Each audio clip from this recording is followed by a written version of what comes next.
Assalamualaikum. Good morning, student.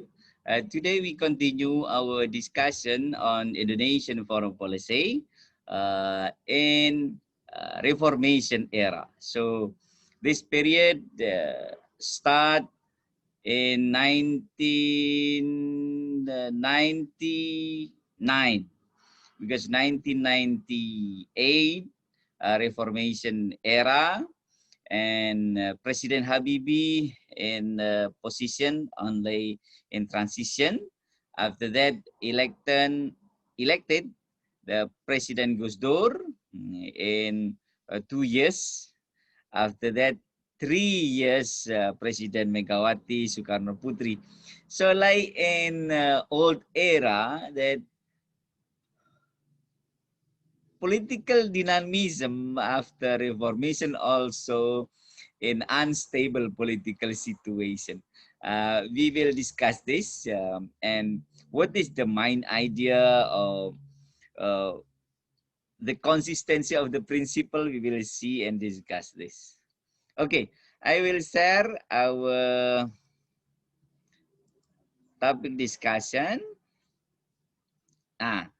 This is our president after reformation. There are 1, 2, 3, 4, 5. Until today, there are 5 presidents. After the fall of Suharto, because of the Indonesian constitution that if there is political accident or there is something happen with the president, so the vice president will replace the position of the president. So after the fall of President Suharto in May 1998, automatically by the constitution, the vice president Baharudin Yusuf Habibie inaugurate as a president. So the first president after reformation was President Baharudin Yusuf Habibie. May 1998 until October 1999. A very short term, yeah, because of the transition. After general election, our second president after reformation was President Abdurrahman Wahid.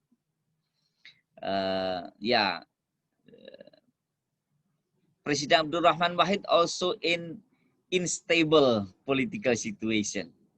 So he was in the position only October 1999 until July 23rd, 2001, just 2 years. Yeah, because of the conflict with the House of Representatives and General Assembly. And then by the Constitution, Vice President Megawati Soekarno Putri replaced the position of President Gus Dur. Also,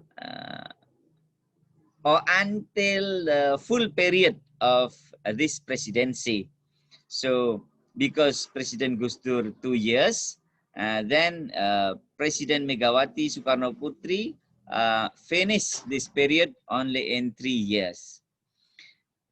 And after President Megawati Soekarno Putri is a new mechanism in our presidential election because President Gus Dur and President Megawati, although both were president after reformation, but the mechanism to elect the president is not directly from the people, but indirect system. President in President Gus Dur and Megawati, president and vice president chosen by the General Assembly. Since 2004, there is a new regulation national law that president and vice president as a couple chosen directly by the people. So this is a direct general election to choose presidency with the vice president. Nah, the couple, Presiden Susilo Bambang Yudhoyono and Vice President Yusuf Kala, elected in 2004. Presiden Susilo Bambang Yudhoyono, or SBY, this is the popular name, SBY, Susilo Bambang Yudhoyono, in his position for 2 periods, since the 2004 until 2009 and 2009 until 2014. After that, direct election for presidential position carried out in Pak Jokowi or Presiden Jokowi period. So Presiden Jokowi as the second president elected directly by the people from 2014 until 2019, and the second period 2019 until inshallah 2024. So this year really the first year for the President Jokowi to run his administration. So what happened for each president, we will discuss it. Firstly, we will discuss President Habibie. As I mentioned, that President Habibie was the vice president of President Suharto. And because of Indonesian Constitution, he assumed the presidency, or automatically to be a president. Yeah, President Habibie was a friend and close colleague for President Suharto. So when President Habibie as a transitional president, many were highly skeptical because he was a Suharto loyalist. President Habibie was an influential scientist. His specialist was in aircraft export. So this is very famous technocrat in the world because of his expert in aircraft engineering. And he was the founder of Dirgantara Indonesia factory, and until today to craft, to produce airplane in Indonesia until today. President Habibie has a special decision in foreign policy related to Timor-Leste. To create good relationship with all Western countries based on the international law, President Habibie very concerned to international law, maybe because of his education from Germany. So he was Western educated person, German graduated person. So very concerned on international law. He decided East Timor or Timor-Leste to carry out referendum leading to that country's independence. So it is very controversial, especially for veteran or the army in Indonesia, because in army point of view, it is part of disintegration.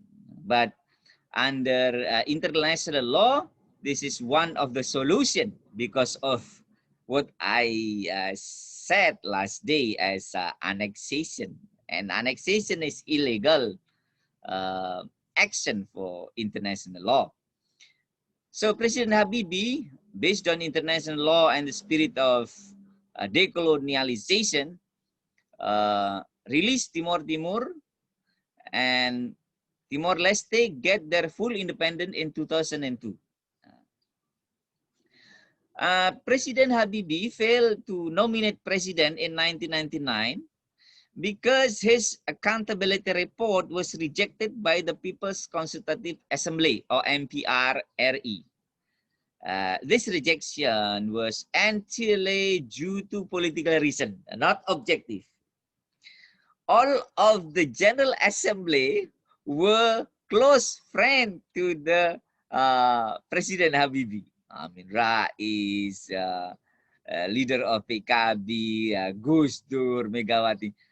All these leaders were a friend of Habibie, including General Susilo Bambang Yudhoyono. But in terms of political dynamism at that time, all of Pak Habibie friend reject their political accountability.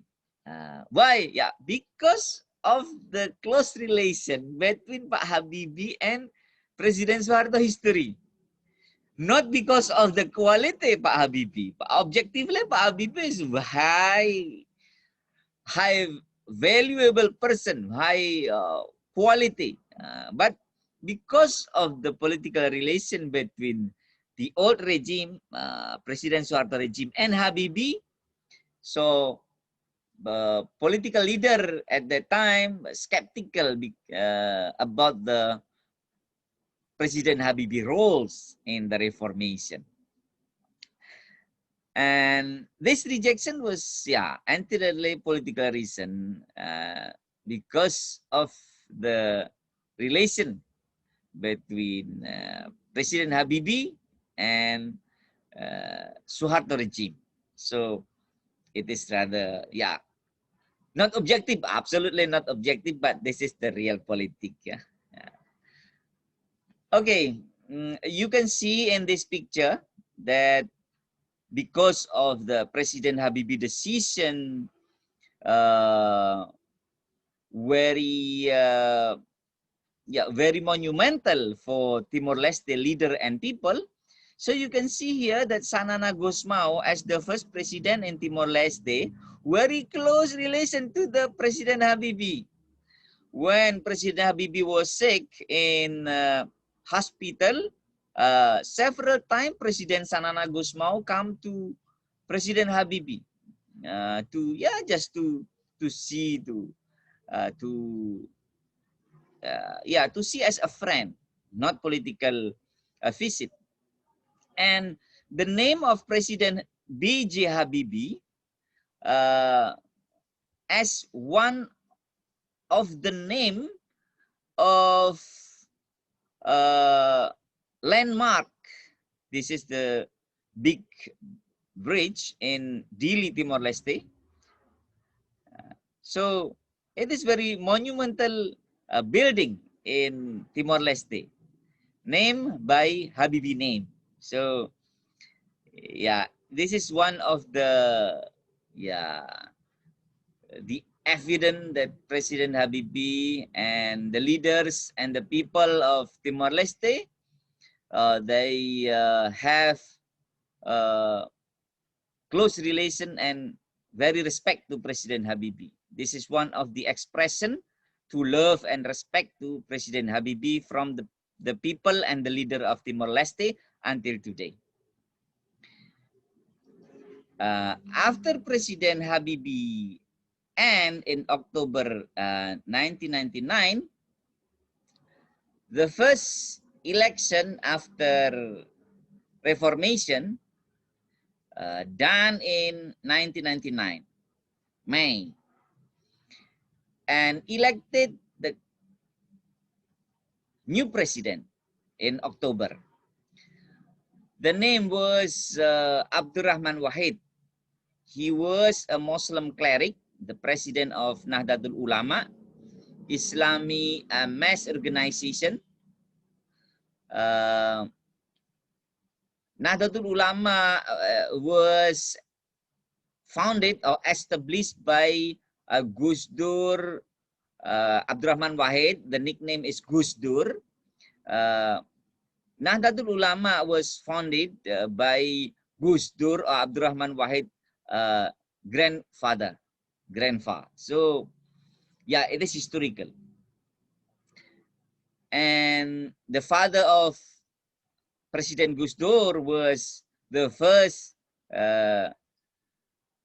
religion minister after Indonesian independence. So Gus Dur had a strong family relation and political dynamism in Indonesia since before independence and after independence.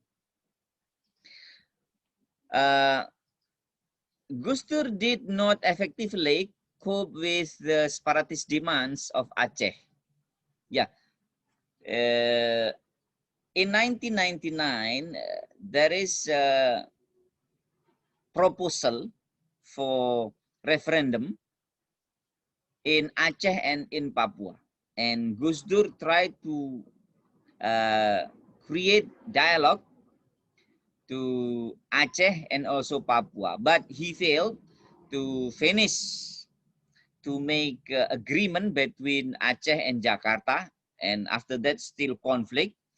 More than 2,000 victims in Aceh after Reformation era until 2005, when Helsinki Agreement done between the Republic of Indonesia and the revolutionary group of Gerakan Aceh Merdeka or Free Aceh Movement in 2005.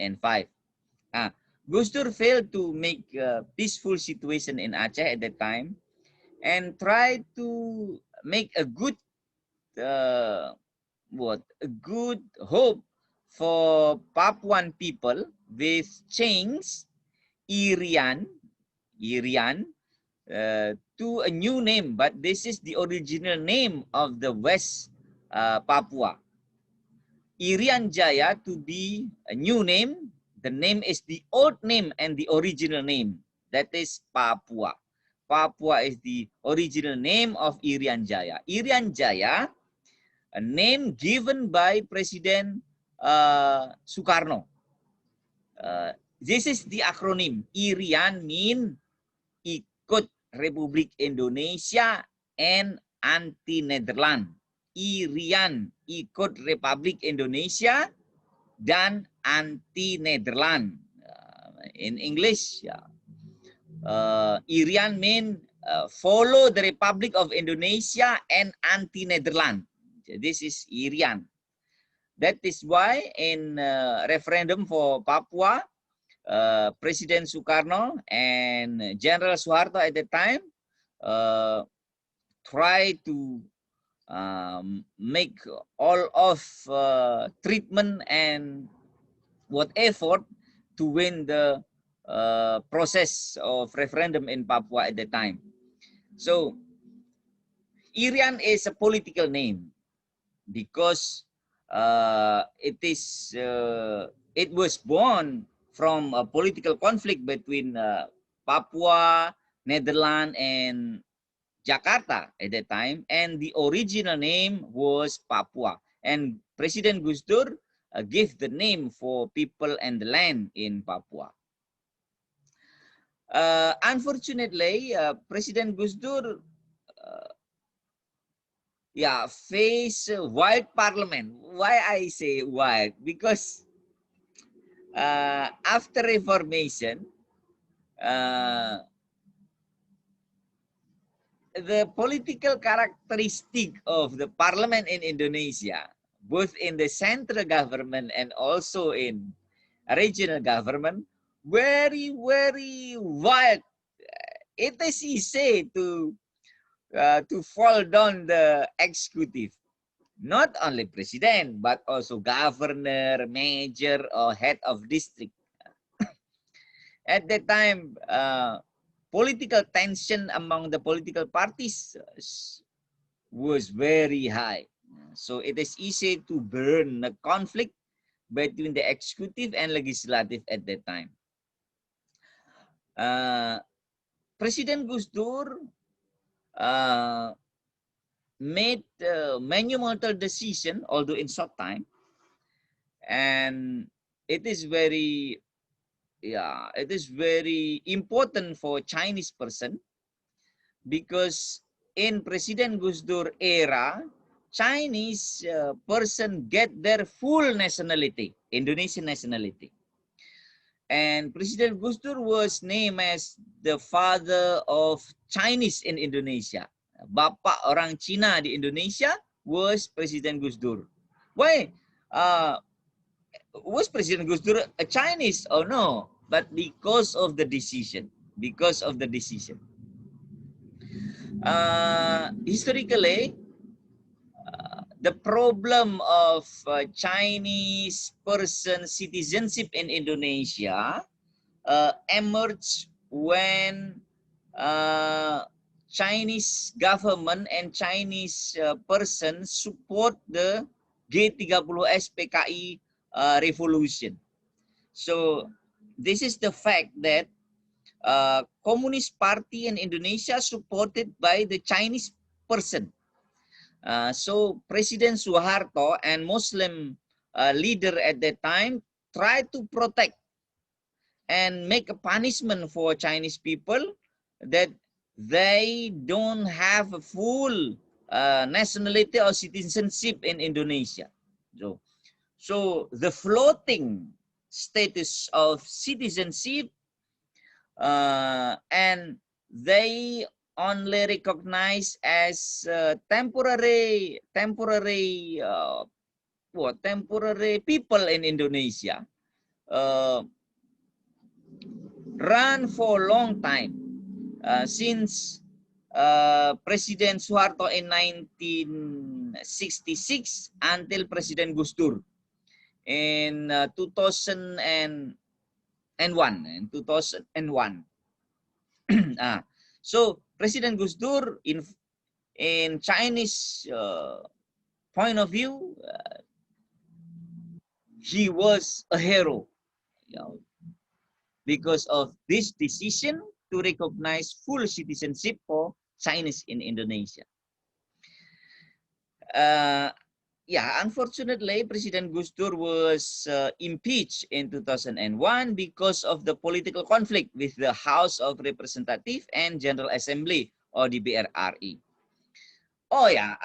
Additionally, President Gus Dur was pro-democratic leader or movement. So in Suharto era, in President Suharto era, Gus Dur was the enemy of President Suharto regime. Because Suharto pro-Western democracy, multiculturalism, and try to recognize everyone to be Indonesian citizenship, as mentioned in our constitution. This position is the opposite of President Suharto. President Suharto didn't like liberal democracy. He tried to make our own democracy in just several political parties and control of press or media massa, mass media. So Gus Dur also well known as democratic or pro-democratic activist before Reformation 1998. Okay. President Gus Dur also introduce a new concept on foreign policy, yeah, although in short term. Under the brief presidency of Gus Dur,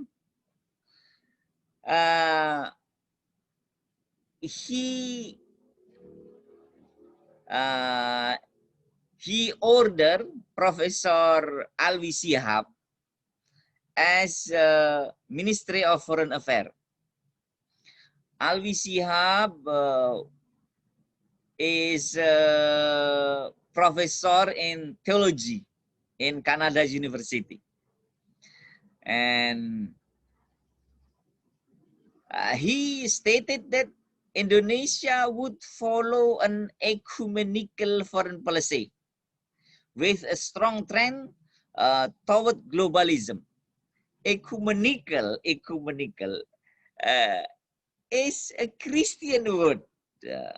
We can understand that why Indonesian foreign policy use this concept. Yeah, because the foreign policy, the foreign minister was an expert in theology, expert in theology. So he introduced ecumenical diplomacy. Yeah, foreign policy based on ecumenical diplomacy. What's the meaning of ecumenical here? Yeah, ecumenical mean try to see that all of the international actor, yeah, America, United States, Cuba at the time, and many leaders, although they have conflict each other, but under ecumenical point of view, yeah, under President Gus Dur presidency, will be unite together to make a productive relation. Yeah, although they have a conflict each other. So Jakarta at the time set out to be friend of everyone. Yeah, at least normatively, and play the role of unifier. So it is very very hard in political reality because to be unifier, you should be a strong and powerful to influence other country. But President Gus Dur, with multicultural character, try to play this diplomatic effort under the concept of ecumenical. That is why President Gus Dur, although only short term as a president, he had many foreign visits. Almost every month, he go abroad to create relation with international leader.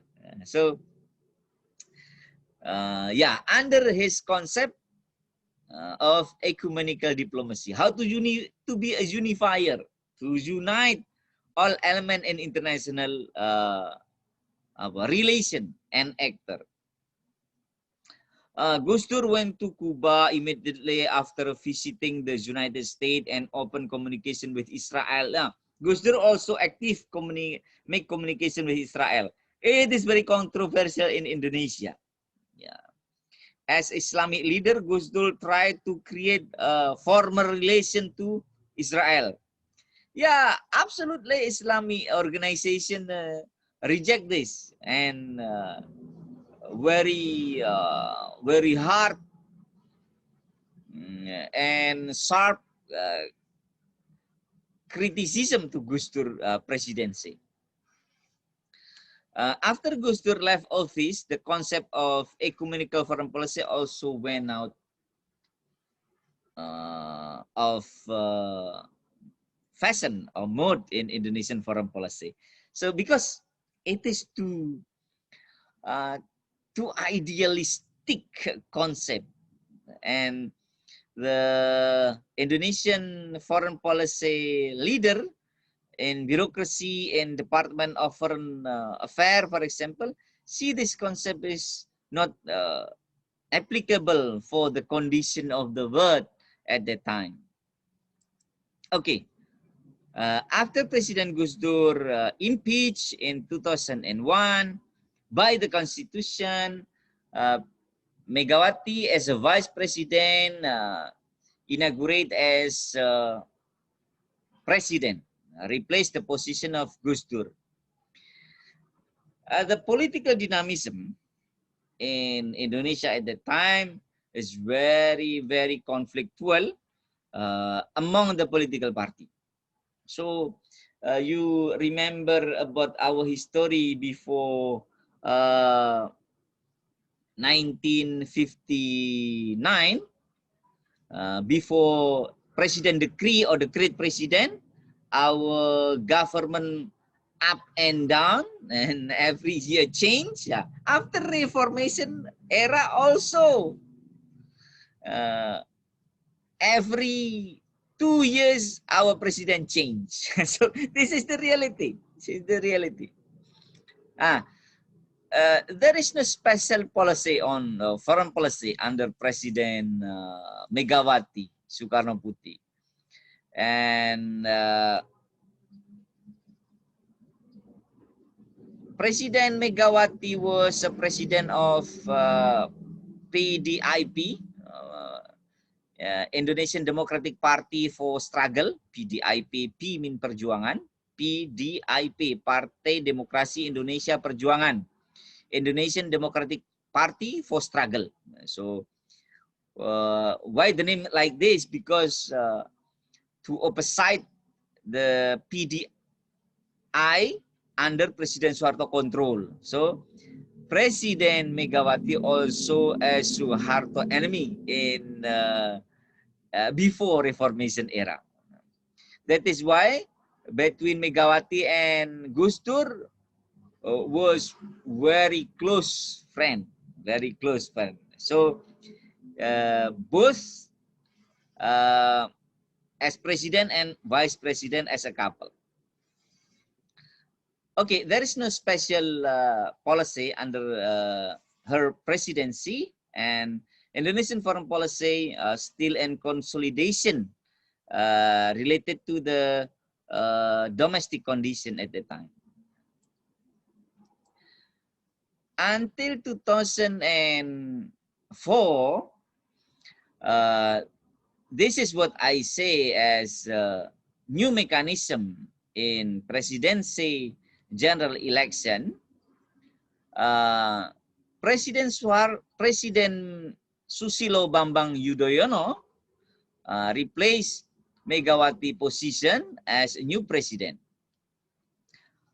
General Susilo Bambang Yudhoyono is a top graduate of Indonesian Military Academy and also top graduate of U.S. Infantry Advanced Course and Command and the General Staff College. So this is a star general both in Indonesia and in United States. So he was also labeled as the think tank general.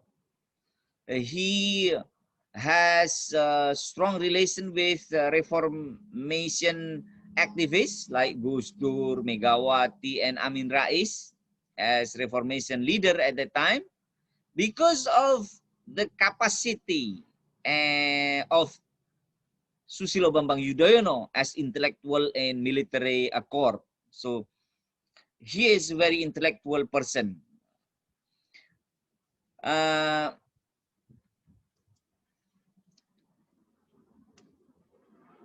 SBY, this is the popular name of Susilo Bambang Yudhoyono, SBY. SBY foreign policy has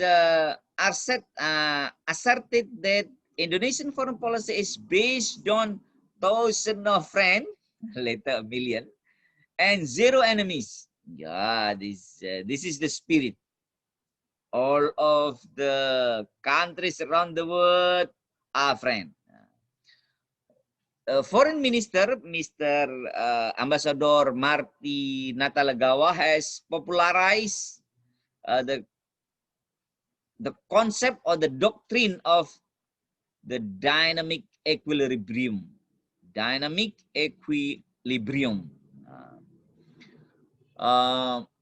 Yeah, unlike a more traditional adversarial balance of power concept, a dynamic equilibrium seeks to involve all the major relevant powers within a more cooperative framework as a basis for the development of an inclusive regional architecture.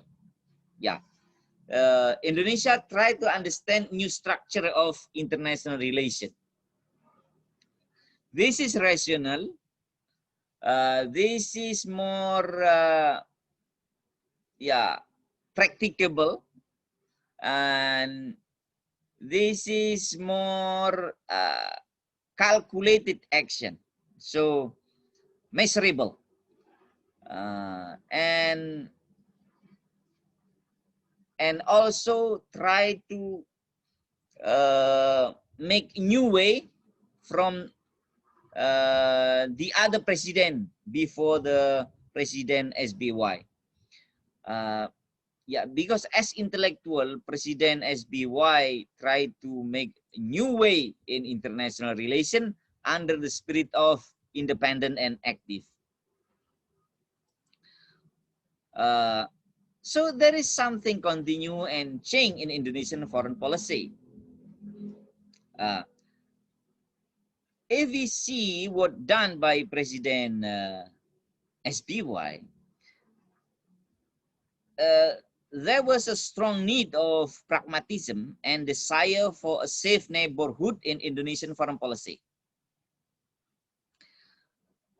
So, yeah, the expectation that foreign policy initiative bring concrete benefit to the wider public beyond international prestige. So, based on pragmatism. President Suharto also pragmatism. So pragmatism, and this is one thing continue under President SBY. Pragmatism, economic calculation, measurable action. Yeah, this is what still continue. The dominant theme of the new order, if we compare with before this era,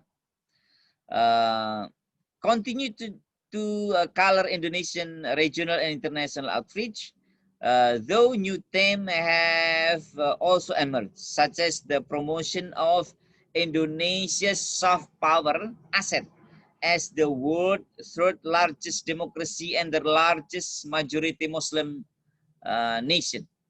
So President SBY tried to capitalize soft power, diplomacy with cultural effort, diplomacy with more humanitarian perspective. So new thing in President SBY was how Indonesia operate a soft power and more humanitarian perspective and culture.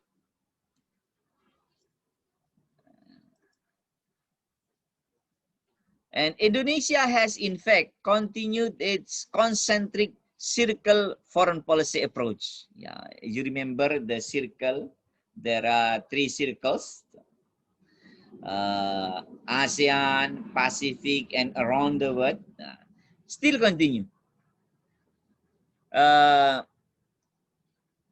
When the doctrine of President SBY was a new thing, but something still continue from President Suharto period.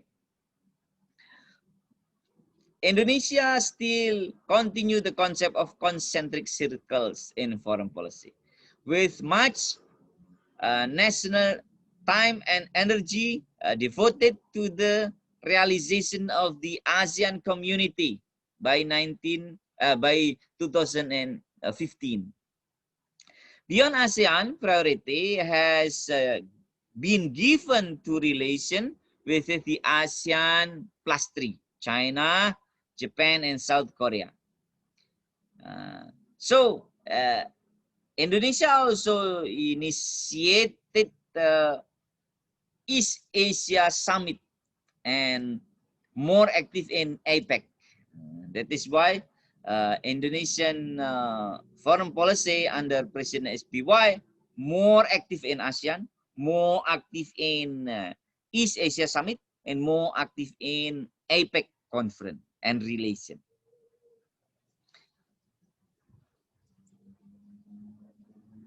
Yeah, this is the East Asia Summit. Yeah.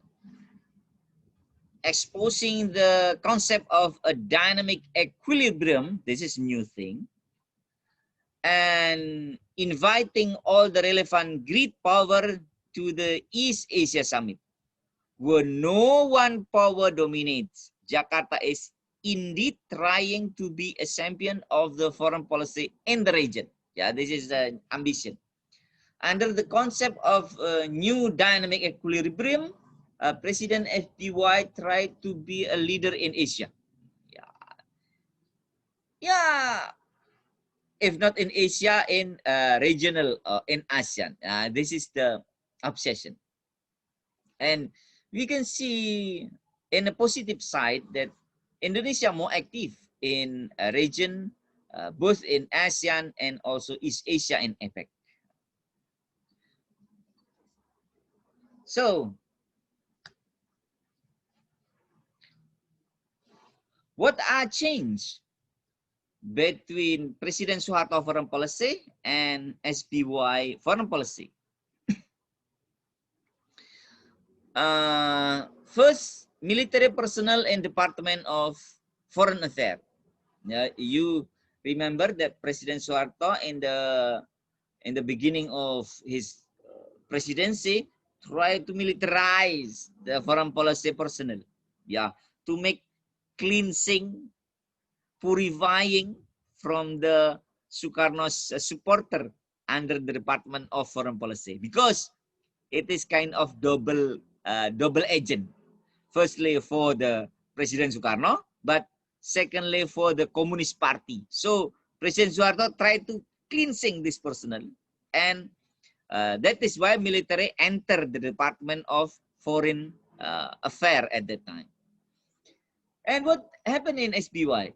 In the other challenges, the other situation, President SBY tried to make a professional diplomat and businessman to be to run Indonesian foreign policy.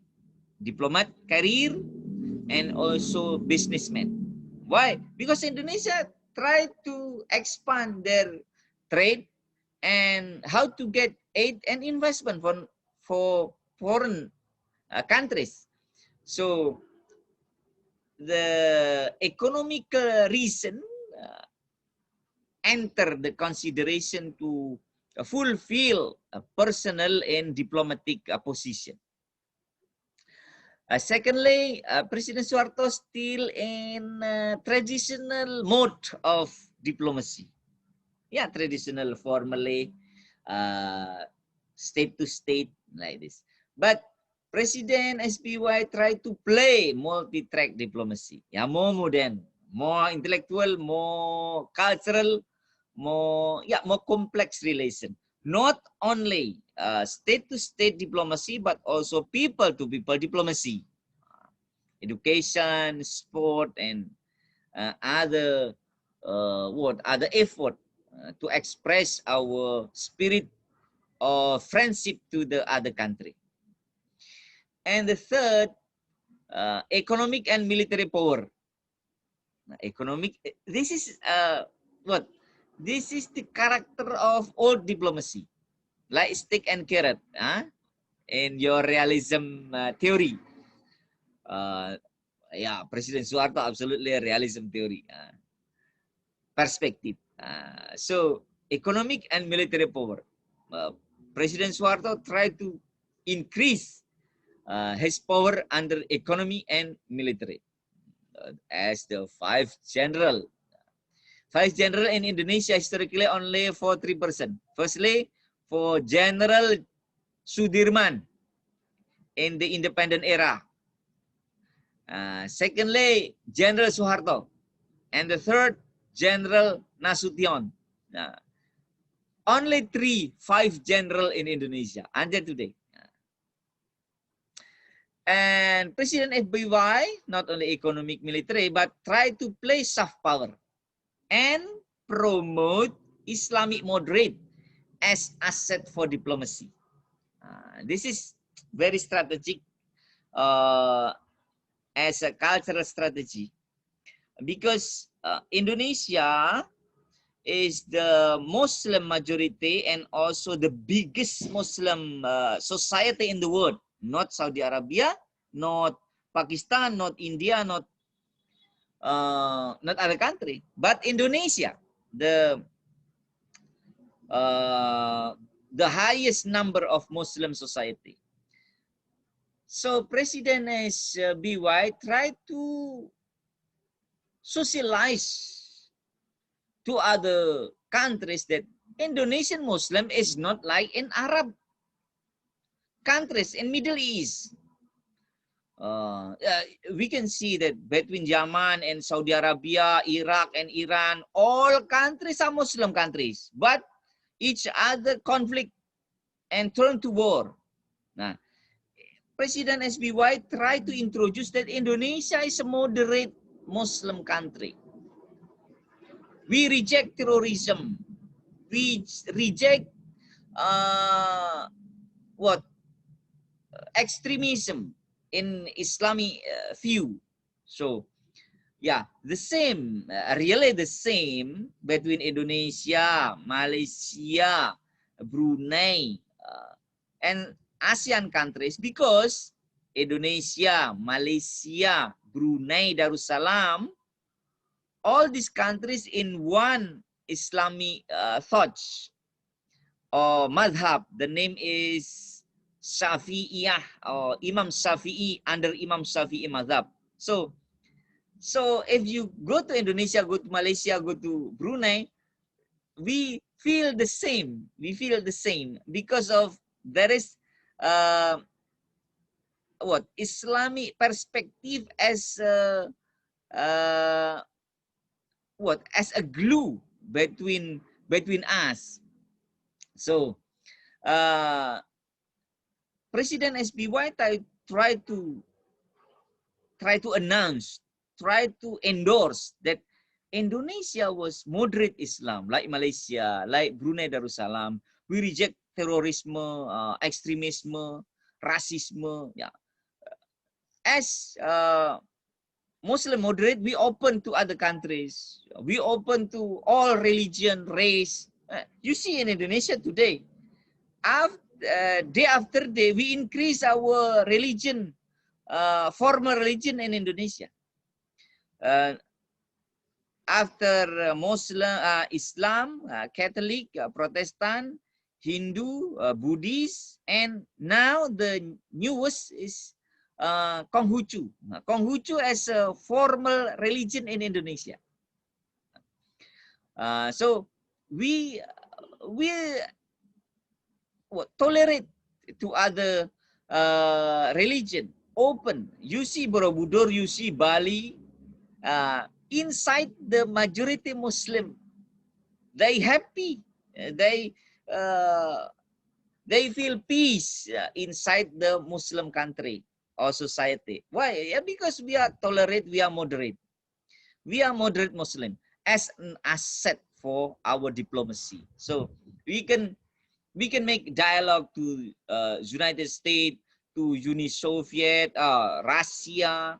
I remember Uni Soviet because President Sukarno, before come to Moscow at that time, President Sukarno said to Voroshilov as a president at the time, that I want to go to Moscow if the grave of Imam Bukhari invented, because missing at that time. And after invented, first person come to the Imam Bukhari grave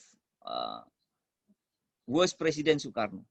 So until today, this is as a monumental. If you go to Azerbaijan, you see the monument of